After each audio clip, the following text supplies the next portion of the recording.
Hi guys, எல்லாருக்கும் வணக்கம். நான் உங்கள் குமரன் கே. இப்போ நான் எங்கே வந்திருக்கேன்னா திரு நாகபராசக்தி அம்மன் அறக்கட்டளைக்கு வந்திருக்கேன். இப்போ நம்ம கூட யார் இருக்காங்கன்னா இந்த கோயில் நிர்வாகி திரு தமிழ்ச்செல்வன் சுவாமிகள் இருக்காங்க. வாங்க உங்களை பார்க்கலாம். வணக்கம் ஐயா. வணக்கம்ப்பா. உங்கள்கிட்ட சில கேள்விகள் கேட்கலான் இருக்கேன். உங்களுக்கு எந்த வயசுலேருந்து சாமி வரும்? எத்தனை வயசுலேருந்து? எந்த வயதுலேருந்து? அதாவது 5 வயசுலேருந்து எனக்கு சாமி வரும்ப்பா. 5 வயசுலேருந்து? 5 வயசு வரும். 5 வயசுலேருந்து சுவாமி வரும். அப்போ எத்தனை வருஷமா சாமி வருகிறது உங்கள்கிட்ட? எப்போ 5 வயசுலேருந்து எனக்கு சாமி வரும்னா வயசு எனக்கு வந்து 33 வயசு ஆகுது. இப்போ 33 வயசு, கிட்டத்தட்ட ஒரு 20-25 வருஷத்துக்கு மேலேயே வருது. 25 வயசு. எத்தனை நாட்களாக இதே இடத்துல இருக்கு? இதே இடத்துல இருந்து இருக்குன்னு கேட்டீங்கன்னா, இது வந்து ஆண்டாண்டு காலமா பழமையான கோவில். இந்த இடத்துல வந்து ஒரு சித்தரோட ஜீவ சமாதி இருக்கு. அந்த காலத்துல இருந்து இந்த காலத்து வரைக்கும் எங்களுடைய பாட்டனார் வகையில சம்பந்தப்பட்டவங்க வழிபாடு நடத்தின கோவில். அது இடையில கைவிடப்பட்ட இப்ப என்னுடைய தலைமுறையில எடுத்து நான் சொன்னீங்களே. பாட்டன்னா நம்மளுடைய தாத்தாவோட தாத்தா, அவங்க பரம்பரையில உள்ளவங்க பூஜை பண்ணது. இது ஒரு பரம்பரை பண்ணாங்க. அப்ப அந்த தாத்தாவுக்கு சாமி இல்ல அவங்க எல்லாம் சித்தர் பீடத்துல இருந்தவங்க. அருள்வாக்குங்கிறது வந்துட்டு இப்ப என்னுடைய தலைமுறையில வந்ததுதான்.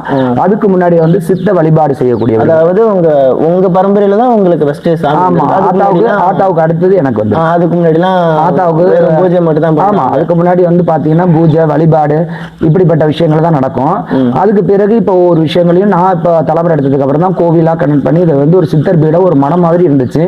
அதை வந்து நம்ம ஒரு கோவிலா மாத்தி இப்போ எல்லா இடத்துலயும் பிரபலியமா பண்ணிட்டு என்னோட தலைமுறையில. அப்படி கிடையாது. கிட்டத்தட்ட ஒரு 780 வருஷத்துக்கு முன்னாடில இருந்து இங்க பூஜை நடக்குது. இப்போ வரக்கூடிய குரு பூஜை சதய விழா வந்து 750வது குரு பூஜை இப்ப நடக்க போகுது. 750? ஆமா, இந்த சதய விழா பூஜையும் குரு பூஜையும் 750வது வருஷம் நடக்க போகுது. 750 வருஷத்துக்கு முன்னாடில இருந்தே இங்க வந்து வழிபாடு செஞ்சுட்டு இருந்திருக்காங்க, பூஜை செஞ்சிருக்காங்க. அவங்களுடைய மரபுகள் இருக்கு. இன்னும் காசு எவ்வளவு வாங்குவீங்க அப்போ சின்ன வயசுல இருந்து? நாங்க ஃபர்ஸ்ட் வாக்குல வந்து உட்காரும் பொழுது ₹1 தான் தட்சணை. வெறும் ₹1? ஆமா, ₹1 தான் தட்சணை. எத்தனை வருஷத்துக்கு முன்னாடி? கிட்டத்தட்ட ஒரு இப்போ காசுன்னு இப்போ வாங்குறது வந்து ட்ரெஸ்டாக மாறினதுக்கு அப்புறம் தான், அறக்கட்டளைக்கு மாறினதுக்கு பிறகுதான் இப்போ வந்து நம்மளுடைய கோவில்ல வந்து டோக்கன் போடுறாங்க. முன்னாடி டோக்கன் எதுவும் கிடையாது. பக்தர்கள் அவங்களால முடிஞ்ச காணிக்கையை தட்டில் வைப்பாங்க. சில பேர் அந்த ₹1 தான் தட்சணை, ஆனால் தட்டில் 50 வைப்பாங்க, 100 வைப்பாங்க. இப்போ நம்ம அறக்கட்டளை ஆகி நம்ம பேருக்கு அன்னதானமும், இப்போ அந்த கரண்ட் ஈபி பில்லு, அப்புறம் அந்த கோயில் திருப்பணிகள் நடக்கிறதுனால இப்போ ₹150 கிட்ட இப்போ வாங்கிட்டு இருக்கோம். இந்த அறக்கட்டளை இதுக்கு முன்னாடி நம்ம கோயில்ல 2 அறக்கட்டளை இருக்கு. ஒன்னு ஸ்ரீ நாகபராசக்தி அம்மன் அறக்கட்டளை, இன்னொன்று வந்து நாகபராசக்தி அம்மன் சேரிட்டபிள் ட்ரஸ்ட். இது வந்து தரம் உயர்த்தப்பட்டது. இதுக்கு நமக்கு கவர்மெண்ட்ல வாங்கக்கூடிய அனைத்து சர்டிபிகேட்டுமே இருக்கு. ஆமா, அனைத்து சர்டிபிகேட்டுமே இருக்குது. நம்ம வந்து எல்லா சர்டிபிகேட்டும் முறைப்படி நம்ம வாங்கி வச்சிருக்கிறோம். இந்த நம்ம வந்து எல்லாமே நலத்திட்டங்கள் எல்லாமே நம்ம செய்யலாம். ஒரு இயற்கை பேரிடர் இருக்கும்போது நம்மளால முடிஞ்ச உதவி செய்யலாம். அதுக்கப்புறம் நம்மளால அறக்கட்டளைகளை சார்ந்து என்னென்ன ஹெல்ப்லாம் பண்ணலாமோ அத்தனை ஹெல்ப்புமே நம்மளுடைய கோவில் மூலியமா செய்யலாம். அநாத ஆசிரமங்கள், முதியோர் இல்லம், அப்புறம் எளியப்பட்டவருக்கு படிப்பு சிசியம், இந்த மாதிரி எல்லாத்துக்குமே பார்க்கக்கூடிய அனைத்து ரைட்ஸையும் நம்ம வாங்கி போனதுனாலதான் நீங்க வந்து ₹150 டோக்கன் வாங்க. ஆமா, நம்ம அதுக்கு முன்னாடி வெறும் ₹1. ஆமா, அந்த அறக்கட்டளைக்கு வந்ததுக்கு அப்புறம் நம்ம ₹150 வாங்குறது. நம்ம கோயில்ல தினமும் ஒரு நாளைக்கு 200 பேர்கிட்ட சாப்பாடு நடக்குது. கண்டிப்பா ஒரு நாளைக்கு 200 பேர் நம்ம கிட்ட சாப்பிட்டு இருக்காங்க. அந்த சாப்பாடு எல்லாமே வந்து நம்ம இந்த டோக்கன்ல இருந்து நம்ம எடுத்துக்கிறோம். நமக்கு தனிப்பட்ட முறையில் யாரும் இங்கே வேலை பார்க்குறவங்கல இருந்து எல்லாருக்கான சம்பளங்களும் அதுல இருந்து தான் போகிற விஷயங்கள் நடக்குது. இப்போ வரக்கூடிய இதில் வஸ்திரதானம் வச்சு கொடுப்பாங்க, வரக்கூடிய பக்தர்களுக்கு புடவை வச்சு கொடுப்பாங்க.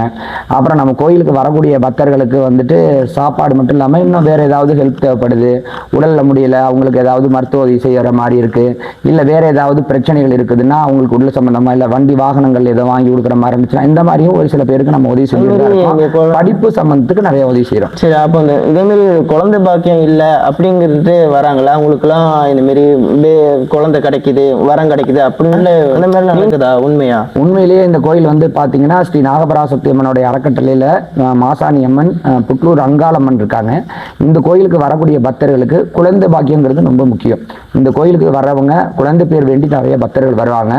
அவங்களுக்கு உடனுக்கு உடனே குழந்தை பேர் கிடைக்கிறதுங்கிறது இந்த கோயில்ல ஒரு அதிசயமாகவே நடந்துகிட்டு இருக்கு. அம்மாவோட சன்னிதானத்துக்கு கிட்டத்தட்ட 1000கணக்கான பக்தர்கள் வராங்க. எத்தனை கணக்கான பேர் வந்தாலும் அத்தனை பேருக்கும் ஒரு சர்டிஃபிகேஷன் இங்கே கிடைக்குது. இந்த கோயிலில் ஒரு பிரபலியம் இல்லை அப்படின்னாலும் நிறைய பக்தர்கள் இங்கே வந்து பலனடைஞ்சதுனால தான் இன்றைக்கும் கூட்டங்கள் வந்து இன்றைக்கும் வந்த வண்ணமாக இருக்குது. குறைஞ்சது ஒரு நாளைக்கு 100 பேர்லேருந்து 150 பேர் வரைக்கும் வந்து வழிபாடு செஞ்சுட்டு போகிறாங்க. இதில் இப்போ அருள்வாக்கு கேட்குறவங்க இருக்காங்க, சுவாமியை மட்டுமே வழிபாடு செய்யக்கூடியவங்க இருக்காங்க. இது பொது வழிபாட்டு தலம். இங்கே வந்து யார் வேணாலும் வழிபாடு செய்யலாம். இது அருள்வாக்குக்கான கோவில் மட்டும் கிடையாது, இது ஒரு வழிபாட்டு தலம். அதேமாரி 2 சாமி உங்க உடம்புல வந்து வருது அப்படின்னு சொல்றாங்க. ஒன்று அம்மா, இன்னொன்று வந்து கருப்பசாமி அப்படின்னு சொல்றாங்க.